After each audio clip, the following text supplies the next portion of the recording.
बोलो गणेश जी महाराज की जय। एक दिन गणेश जी का मेला लग रहा था, सब कोई मेले में जा रहे थे। एक छोटी सी लड़की थी, उसने अपनी माँ से जिद करने लगी, मैं तो मेले में जाऊंगी। वह बोली, माँ बोले कि बहुत भीड़ होगी, किधर तू गिर पड़ जाएगी, पर नहीं मानी। तो उसने माँ से 2 लड्डू और 1 घंटी में पानी लिया। बोली, एक लड्डू तो गणेश जी को महाराज को खिलाकर पानी पिला देना, दूसरा लड्डू तू खाकर पानी पी लेना। लड़की मेले में चली गई। मेला खत्म होने पर सब अपने अपने घर आने लगे। लड़की वहीं बैठ गई। वह बोली, एक लड्डू तुमको, एक लड्डू मुझको। इस तरह सारी रात बीत गई। गणेश जी ने सोचा कि लड्डू नहीं खाऊंगा तो लड़की घर नहीं जाएगी। छोटा सा रूप बनाकर आया, लड़की से एक लड्डू लेकर खाया, पानी पी लिया।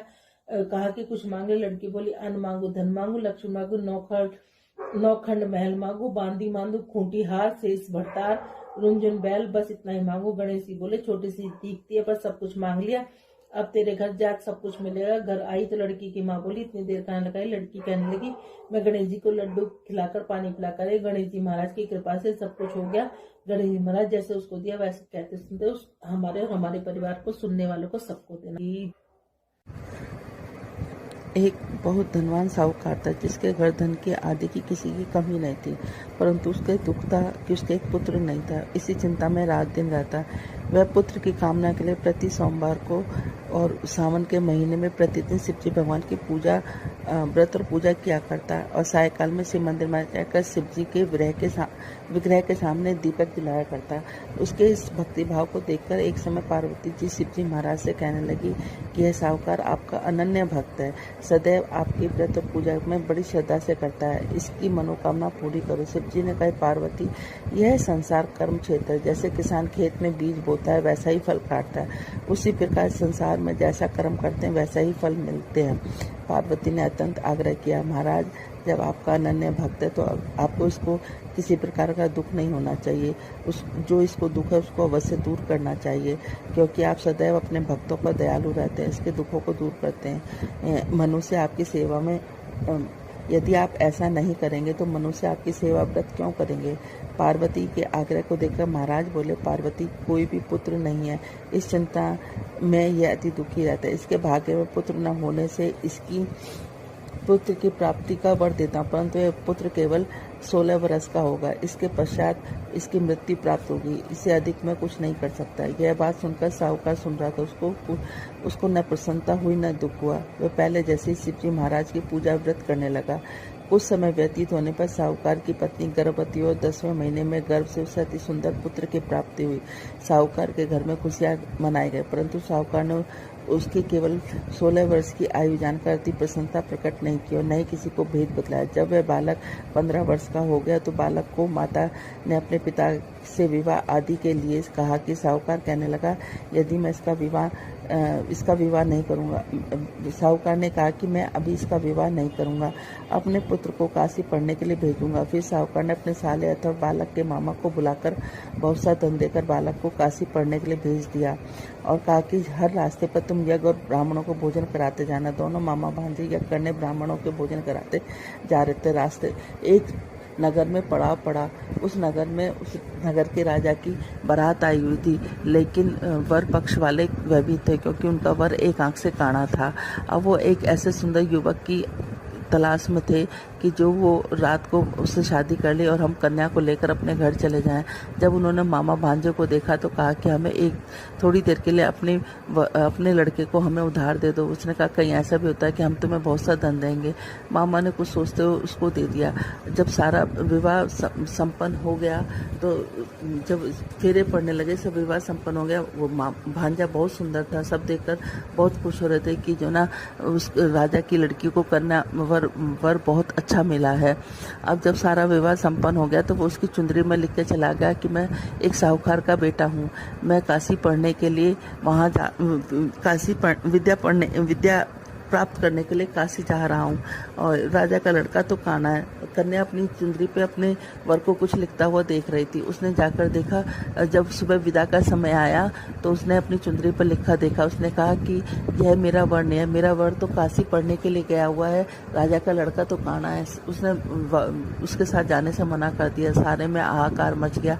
राजा ने जब सच्चाई का पता चलाया तो उसको पता चल गया कि वो तो वाकई में ही काना है। उसको भगा दिया गया। अब वो, क्योंकि उस लड़की की किस्मत में सौभाग्यवती का योग था, वो वो 16 सोमवार किया करती थी। सावन के सोमवार व्रत पूजा विधि विधान से किया करती थी और व्रत की यही कहानी वो पढ़ा करती थी। अब वो मामा भांजे काशी के लिए चलती है। काशी पे यज्ञ पूरा करने के लिए जब वापसी में यज्ञ पूरा करने के लिए कर रहे थे तो क्या नाम है, एक दिन जब वह 16 वर्ष का पूरा हो गया तो उसके सिर में भयानक दर्द उठा। उसने कहा मामा मैं थोड़ा सा आराम करने जाता हूँ, मेरे सिर में बड़ा भयानक दर्द उठ रहा है। मामा ने कहा ठीक है। अब वो आराम करने के लिए चला गया तो वो थोड़ी देर में मामा उसको या खून आहुति देने के लिए बुलाने आया तो देखा कि भांजा तो मरा पड़ा है। उसने सोचा मैं रोऊंगा चिल्लाऊंगा तो सारा यज्ञ खराब हो जाएगा। उसने अपने दिल पर पत्थर रखा और सारा यज्ञ और ब्राह्मणों को भोजन कराने के बाद वो विलाप करने लगा। संयोग उसी रास्ते से शिव और पार्वती जा रहे थे। इतना विलाप देखकर पार्वती माता रुक गई। उन्होंने शिव जी भगवान से कहा देखो कौन विलाप कर रहा है। तो वो कहने लगा कि कोई विलाप नहीं कर रहा है, ये विलाप वही कर रहा है जिसको 16 वर्ष की आयु संपूर्ण हो गई। उसने कहा नहीं, बहुत करुणा कुंदन है, मैं तो जाकर देखूंगी। जाकर देखा तो पार्वती माता उससे कहने लगी कि आपको इसको जीवित करना ही पड़ेगा। जब शिव जी भगवान ने ध्यान करा तो देखा कि इसकी शादी तो उस लड़की से हो गई जो अखंड सौभाग्यवती जिसके भाग्य में है। अब उनको उस लड़के को जीवित करना पड़ा। उस लड़की को जीवन दान देने के बाद शिव पार्वती आगे चल दिए। वो लड़का वापस जा रहा था तो वहाँ उसी नगर से गुजरने लगा तो लड़की ने और उसकी सखियों ने पहचान लिया। वो पकड़कर राजा के सामने लेके आए। राजा ने सारी बात बताई, उसे बहुत सा धन दिया और अपनी लड़की को विदा कर दिया। इधर लड़के के माँ बाप दोनों छत पर चढ़कर बैठ गए। वो कहने लगे कि हम नीचे जब भी उतरेंगे जब हमारा बेटा हमें लेने आएगा, नहीं तो हम यहीं से प्राण दे देंगे। इतने मामा नगर में पहुंचने के बाद उसने जाकर कहा कि चलो तुम्हारे बहू और बेटे आए। वो कहने लगा क्यों? वो करता है मेरे भाग्य में तो 16 साल का बेटा था। मामा ने उसको सारी बात बताई। कहने लगा कि जो ना अखंड सौभाग्यवती लड़की की शादी होने की वजह से तुम्हारे बेटे की आयु पूरी लंबी हो गई है। अब दोनों सेठ सेठानी नीचे उतरे। उन्होंने अपने बेटे और बहू को खूब आदर सत्कार के साथ किया और कहा कि जो भी सावन के महीने में इस कहानी को रोज पढ़ेगा सुनेगा उसको भी अखंड सौभाग्यवती का फल मिलेगा, साथ में पुत्र पौत्र का फल मिलेगा। जैसे पार्वती माता शिव जी भगवान तुमने उसको दिया, वैसे कहते सुनते हमें और हमारे परिवार को सुनने और कहने वालों को सबको देना। परिवार को सबको देना। बोलो गंगा। एक सास बहू थे। बेटा काम धंधा किया करता, महीने 2 महीने में घर आया करता। उसकी सास शुक्रवार की मूर्ति को सिंहासन पर लेकर बैठ गई। एक दिन सास बोली बहू मैं तो तीर्थ करने जाती हूँ, तू शुक्रवार की पूजा कर लेना। सास चली गई। बहू ने नहा धोकर काम धंधा करके खा पी लिया। शुक्र महाराज को गुस्सा आ गया। तरह तरह की विपदा आ गई। बच्चे बहुत बीमार रहने लगे। लड़के का काम छूट गया। बीमारी में सब पैसा खत्म हो गया। घर में झाड़ू पहुंचकर शुक्र महाराज की मूर्ति को कूड़े में डाला। ये लड़के की बीमार हो गया। सास तीर्थ करने आई। घर आकर देखा बहुत दुख हुआ। रात को उसने सपने में शुक्र महाराज से कही तेरी बहू ने मेरी पूजा नहीं करी थी इसलिए सारा धन नष्ट हो गया। सुबह उठकर देखा शुक्र महाराज की मूर्ति नहीं है। सास बहू से बोली कि शुक्र की मूर्ति कहाँ है? बहू बोली मुझे नहीं पता। सास घर बुहार कर कूड़ा फेंकने गई। मैं शुक्र महाराज की मूर्ति पड़ी मिली, उठाकर लाई, नहला धुलाकर बड़े प्रेम से पूजा करी, आरती करी, विनती करी। सास बहू दोनों शुक्रवार के व्रत करने लगी। लड़के का काम धंधा लग गया, बीमारी ठीक हुई। बेटा बोला हमारी बुद्धि खराब हुई थी जो हमने कूड़े में शुक्र महाराज की मूर्ति फेंक दी। सास बोले शुक्र महाराज जैसे बेटे बहू से रूठे वैसे किसी से न रूठे। राधे राधे। आप सबके राधे सख्य चैनल में आप सबका स्वागत है। आप सब लोग कैसे हैं? भगवान भोलेनाथ से प्रार्थना करते हैं कि आप सब लोग अपने घर में ठीक होंगे, सुरक्षित होंगे। राधे राधे। ये जो सावन मास की जो हमारे महात्म की कड़ी चल रही है उसमें ये 28वां अध्याय। ओम नमः शिवाय, ओम नमः शिवाय, ओम नमः शिवाय, ओम नमः शिवाय, ओम नमः शिवाय, ओम नमः शिवाय, ओम नमः शिवाय, ओम नमः शिवाय। भगवान शंकर बोले हे सतन कुमार, अब मैं तुम्हें अगस्त अर्ध विधि का वर्णन करता हूँ। ध्यान पूर्वक सुनो। इनके करने से मनुष्य की सब इच्छाएं पूरी हो जाती हैं। अगस्त उदय से पहले ही समय का निर्धारण करना चाहिए। 7 रात उदय होने में शेष हो तो पहले ही 7 रात पूर्व के प्रतिदिन अर्घ देना चाहिए। विधि। मनुष्य सुबह श्वेत तिल में नहाकर सफेद कपड़ा तथा माला धारण करें। सोने से निर्मित कलश की स्थापना कर पंच रत्न युक्त घी पात्र युक्त अनेक प्रकार के भोजनीय फल तथा माला और कपड़े से विभूत करके उनके ऊपर तांबे का पूर्ण पात्र रखना चाहिए। उस पर कुंभोदक महर्षि अगस्त की प्रतिमा रखें। प्रतिमा मोटी लंबे हाथों वाली, दक्षिणाभिमुख, जटायुक्त, कमल में कमंडल, बहुत से शिष्यों में गिरी हुई, दंभ, अक्षधारी तथा लोपामुद्रा आदि होनी चाहिए। उसका गंध, पुष्प आदि पोषण उपचारों सहित पूजा करना चाहिए। बहुत विस्तार द्वारा नैवेद्य समर्पण करना चाहिए। भक्ति पूर्वक दयोदल बलि तथा अर्घ देना चाहिए। विधान: स्वर्ण, चांदी, तांबा या वेणु में नारंगी, खजूर, नारियल, करेला, पेठा, केला, अनार, बिजौना, नींबू, अखरोट, पिस्ता, नीलकमल, कमल, कुश, दुबा तथा अन्य फल फूल, 7 धान, 7 अंकुरित, 5 पल्लव, 5 कपड़े रखकर प्रतिमा की पूजा करें। पृथ्वी पर घुटनों के बल बैठकर पात्र को सिर नवाकर मस्तक झुकाकर कुंभोभव भूमि मुनि का ध्यान कर श्रद्धापूर्वक अर्घ देकर उसे काश पुष्प तुल्य वाले वहीण मारुत संभव है। हे मित्र वरुण, कुंभयों ने आपको नमस्कार है, जिससे आपती और महाबली वाप्ती को भर्षण किया। जो श्रीमान लोभ मुद्रा के पति हैं, उन्हें नमस्कार है। उनके उदय से पाप विलीन होते हैं, त्रिविध पाप नष्ट हो जाते हैं, उनको मेरा नमस्कार है। वैदिक लोगों को अगस्त मंत्र पर स्त्री तथा शूद्र पौराणिक मंत्र द्वारा अगस्त को अर्घ देकर प्रणाम करना चाहिए। हे राजपुत्री, हे महाभगो, हे ऋषि पत्नी, हे वागरण्य, हे लोममुद्रे, आपको मेरा नमस्कार है। मेरे इस अर्घ को स्वीकार करो। मंत्र की वेता को घी द्वारा अर्ध मंत्र से 1800 या 1008 आहुति देनी चाहिए। इस प्रकार होम करके विसर्जन करना चाहिए। अधिचंत्रित अगस्त, मैंने आपका यथाविधि पूजन किया। इस संसार पे परलोक कार्य सिद्ध करके आप यहाँ से विदा हो। इस प्रकार अगस्त का विसर्जन करके इस मूर्ति को ब्राह्मण को दे देनी चाहिए। वेद वेदांग में ज्ञाता दरिद्र तथा कुटुंबी ब्राह्मण का विदंदन करना चाहिए। चित्त से भावना होनी चाहिए कि अगस्त मुनि इसको द्विज रूप में स्वीकार करें। इसे अगस्त ऋषि ग्रहण करते तथा देते हैं। दोनों के तारक अगस्त है, अतः अगस्त ऋषि को नमस्कार। द्विज लोग वैदिक और शूद्र पौराणिक मंत्र पढ़ें।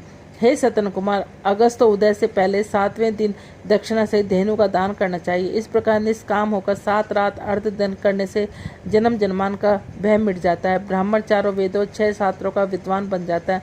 वैश्व को धन तथा गोधन की प्राप्ति होती है। क्षत्रिय समुद्र तथा भूमि प्राप्त कर लेता है। शूद्र की गरीबी दूर हो जाती है। स्त्री को पुत्र, सौभाग्य और घर की प्राप्ति होती है। जिन देशों में लोग अगस्त आचार्य करते हैं, उन देशों में मेघा कामवर्षी हो जाते हैं। टिड्डी दलों की समाप्ति और रोगों के नाश हो जाते हैं। निष्काम होकर यावत जीवन करते हैं, वह मुक्ति पद से भागीदार बन जाते हैं।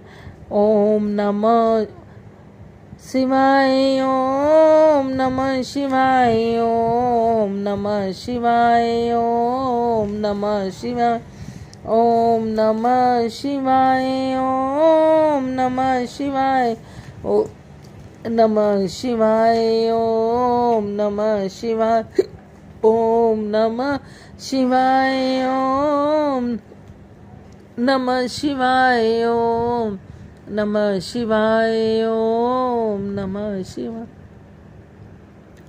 चलो रे भक्तों भोले की नगरिया, चलो रे भक्तों भोले की नगरिया, शंकर की नगरिया रे वो बाबा की नगरिया। चलो रे भक्तों भोले की नगरिया, चलो रे भक्तों बाबा की नगरिया। भोले की जटा में गंगा की धारा, भोले की जटा में गंगा की धारा, हम पाप धोएंगे भोले की नगरिया, हम पाप धोएंगे भोले की नगरिया। चलो रे भक्तों भोले की नगरिया, चलो रे भक्तों बाबा की नगरिया। भोले के गोदी में प्यारा सा गणपति, भोले की गोदी में प्यारा सा गणपति, सब संकट हरेंगे भोले की नगरिया सब संकट हरेंगे, भोले की नगरिया चलो रे भक्तों, भोले की नगरिया चलो रे भक्तों, शंकर की नगरिया भोले के संग में गौरा महारानी, भोले के संग में गौरा महारानी हम चरण छुएंगे, भोले की नगरिया हम चरण छुएंगे, भोले की नगरिया चलो रे भक्तों, बाबा की नगरिया चलो रे भक्तों, भोले की नगरिया,